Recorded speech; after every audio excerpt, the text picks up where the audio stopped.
Listen up, no matter what kind of day you're having, it's better than our girl Jade King over here, who is absolutely overwhelmed by the amount of options that she has in Marvel Rivals. This is a journalist, and when I saw this article going around, I thought it was fake. I thought it was Babylon Bee, The Onion, something like that. Turns out, it's real. What's up, everybody? It's JayViper. We're going to get into this and see what her real reasons are, what is going on, why is her brain breaking, right after you like, subscribe, and hit that notification bell. JayViper is awesome. He's so good looking. He's got the crowd in awe. Marvel Rivals has too many heroes for its own good. Jade King from TheGamer. Marvel Rivals arrived with one hell of an impact, but as the dust clears, some of its obvious flaws are now plain to see. The lack of a role queue is one major omission, and is already making effective team play an impossibility when playing with strangers. I actually got into one yesterday where there were 3 healers, 2 tanks, and I was going duelist, and they were like, hey, please change to a tank. I'm like, all right, let's do it. We went 3 tank, 3 heal, and we absolutely stomped the defense point. It was incredible. So just use the chat. It's there for your use. Unless you want to switch to a Vanguard or strategist of your own accord to salvage an ailing match, you'll end up losing. Yeah, so that's not true. I actually just switched out of a duelist yesterday. So this is just someone complaining they can't be duelist all the time in a team game. Okay, great. This is a problem in Overwatch 2, but role queue has made it much easier to form teams. You have decent chance of winning if you work together. So there's 2 teams, so it's 50-50, my friend. No Limits asks you to throw this aside for some chaotic fun where emerging victorious doesn't matter. But in Marvel Rivals, that is the only way to play. So it's impossible not to criticize. Right now, I spend games playing support out of obligation, preventing me from trying out other heroes. I haven't really had much of a problem jumping in what I need to. I find support is pretty common. A lot of people are playing support. I was in a game actually just yesterday where there were 4 supports and people had to switch out. So it's not that crazy to have people switch around. I see it all the time. But that's not really what this is about, right? We know there's too many heroes. Marvel Rivals should have taken more time with its roster. That's an interesting take. What does she have to say about this?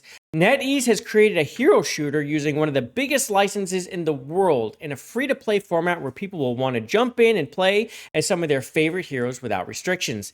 They don't care about playing them well or trying to learn what their abilities do or the role they fulfill. The goal is to look and feel as cool as you can in the shortest amount of time as possible. A power fantasy that sadly isn't possible in a game that demands mechanical knowledge like this one. So this is actually a journalist going mask off, complaining that the game's not easy. But really, the game isn't that difficult. You just, as soon as you pick up someone, you press a button and you can see what their abilities are. Now, if you're not doing that, that's a you problem. That's not a game problem. There's nothing worse than having a game where everyone's the same. This isn't Fortnite. No, thank you, it's not. This is a hero game, okay? Everyone's different, and I like it. Now, let's continue. You can pull off that in a single-player experiences like Spider-Man or Batman, but in those games, there's no exception to perform alongside a team. The only thing you're competing for is your own gratification. Marvel Rivals is different, and it makes a game that looks this incredible and feels so good to play have a skill ceiling that ruins much of its power fantasy from the outset. Yeah, so this is definitely a journal wishing there was a journal mode. I mean, how obvious could she make it right now? She wants to look cool, but it's hard. Yo, girl, what you need to do is just go into the little practice arena and just go punch the dummies and feel good about yourself. Don't go into normal matches if it's hard and scary. I mean, that's, wow. Or you know what? You can be Jeff and go play winter mode and go earn your card. I mean, the fact that she feels like there's pressure, why are you playing this game then? The fact that she feels there's pressure to perform, especially when there's just a regular mode and there's a ranked, just do regular mode. Stop, just play, have fun. It doesn't matter. You can win with 3 duelists, 4 duelists. You can, absolutely. Those who play it for aesthetic only to realize what will be required of them will walk away immediately. But maybe they wouldn't have if Rivals was somewhat more mediated in its rollout. From day one, it was absolutely stuffed with content. Oh no! It came with content. These people are so used to games being released incomplete that this one is just, her brain is broken from the content. So here's the thing, right? Is all you have to do is learn a few different characters. That's all you really have to do. You don't need to know them all. You don't have to play. You just go in, you can learn 2 of each. 2 duelists, 2 strategists, 2 tanks. And then you'll be all set. You'll always have something to pick from. That's pretty much what I did. Its bombastic launch gives me doubts about its future. Uh-oh. No, why? Even during its beta period, the roster was stacked with a staggering amount of playable heroes and villains to choose from. In the lead up to its full launch, more additions were confirmed for the roster, making it hard to determine who I'd main and if I would even have enough time to learn all their ins and outs before release. Turns out that I didn't, and now the sheer act of playing Marvel Rivals is daunting. Once again, I find myself comparing unfavorably to Overwatch.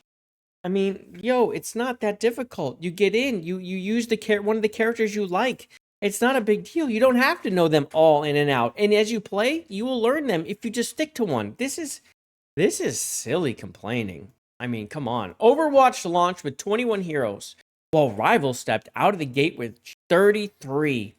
Just 11 shy of how many Overwatch 2 has now. So I understand what she's trying to say. You know, it's beginning and there's so many and it's daunting. Okay, so what if I was to step in Overwatch 2 right now? I'd be like overwhelmed too, right? There's 44 characters. So there's no difference. It's just when you're starting to play, depending on how many. If you go jump into Apex right now, there's a whole lot. And those are very detailed characters with very, very different play styles. So I mean, it's not different. You're stepping into a new game and there's a lot to learn. It's no different than stepping into an older game with a lot to learn. And then you're behind on a power curve. This one, you're just jumping in and you're playing with everyone else. Everyone's new. Get in, don't be a baby, and play the game. As it isn't an original universe, it has decades of media to draw from when it comes to its roster. But that also means there's less potential for future additions, and some of its biggest names can't be capitalized on because they've been here the entire time. So now she's worried about capitalism? I mean, is that what she's worried about? We have the Fantastic Four coming out. Deadpool's coming later. Marvel is such a giant roster. There is so much that's not in here. So many big names that aren't in here. I mean, you've got the Fantastic Four coming out. I mean, they're releasing 4 people, and I think they're even releasing 2 versions of the Invisible Woman, because I saw an announcement for Malice. I don't know if it's a skin for Invisible Woman or if it's actually a different character. I just saw a short video, so I'm not really sure. It looked pretty much the same, but regardless, there's 4 coming at least, and there's going to be even more every season, and we'll see how they do it. If it's just a drop every season or if they're going to be put in throughout seasons. It will be interesting to see how they go about it. Anyway, for the first few years of its existence, Overwatch turned each new hero into a legitimate event. You would follow each update and tease with fervent anticipation, waiting to find out exactly what role they might fulfill and what they would look like. So, I mean, that's pretty much what we have right now going on. They have these little teaser videos, like I just mentioned, too, right? They've already released the Invisible Woman one and Reed Richards' Mr. Fantastic, which, honestly, he looks incredible. She looks neat. She's support, and he's a duelist, but he is going to be annoying. He grabs 2 people at once. He can smash them together. It's pretty funny. But he's going to be grabbing people all over the place to get those long arms. He is going to be annoying, okay? But he looks really neat. And his ultimate is crazy, too. But yeah, addressing this, what she's saying right here, I don't think this is the case at all. You're going to still have these build-ups. This is Season 1 coming out right after Season 0, which was very short, obviously, as they were building up to Season 1, getting people used to the game before the season. And you're going to have build-ups. It's going to happen. When they have Season 2, and if the Deadpool's in there, do you think they're not going to have a lot of hype around that? Do you think they're not going to have all sorts of teasers? Of course they are. Just like they are with the Fantastic Four. I mean, this is just ridiculous because you can already see they're doing this now. Now they're saying that won't happen when Rivals add Sentry. Every new hero was unexpected, but for Rivals, it feels like we're already having to temper our expectations after NetEase jumped the gun on its A-listers. There are so many A-listers left, lady. They have huge names that they have not put into the game yet. This is silly. So again, like with the roster of the Fantastic Four, it's a roster. I don't know if they'll roster every time, but it's very possible that if they don't have huge names, they'll be rostered together. I could be proven wrong. Yeah, you're already being proven wrong right now with the Fantastic Four Season 1 release. But right now, I'm not very excited about new heroes to come to Marvel Rivals because we're already dealing with an excessive roster. Meanwhile, she's talking about Overwatch with 44. If you can deal with that, you can deal with this. There's no moderation and a desire to give players a temporary power fantasy instead of easing them into things. This person's talking like a baby. This is baby stuff. This will only hurt the game in the long run, and feeling that way right now isn't a good sign. It's only you, lady. I have never heard anyone complain about the size of the roster being a bad thing. There's people saying, I want this person, that person. People are asking for Deadpool. People are asking for freaking Thanos. People are asking for characters. They want the Fantastic Four, and it's going to be great when it releases. I think it looks super good. I'm excited for it. Anyway, when I saw this and I thought it was fake, I actually ignored it. And then I saw it again. I was like, is this real? And I went and looked and it was real. I was like, oh my goodness. Like the Journos, man. Like, why are you like this? Why are you like this? This is mask off. You're telling us you don't play games, you're not good at games, and you're overwhelmed by a video game. But I am interested to hear what you think about this. Was it a huge blow to you when you saw it? The one thing that I've seen that like maybe makes sense are there were people saying there are so many currencies in this. But once you just look at the currencies and read them, it made sense to me what they were for. And then when they added like that whole winter thing, there was another currency inside there. But once you figured out how to do that, it wasn't that difficult. Now, of course, if you are someone who wants to go learn every single character, it's going to take time. Like if you want to know their ins and outs, sure. But you can do that in a few days if you go into the training area. I don't see it as a big deal personally. But if anyone here was like, whoa, this is so many, like 33, like there's so much going on that I don't know what to do, let me know. I mean, everyone's different, and obviously she was overwhelmed. It's hilarious. Anyway, that's all I have for you today. If you liked the video, please like it, and also subscribe to the channel and hit that notification bell so I can see you on the next one. I'm out of here. Love you, peace. Bye, everybody. He's owning every game.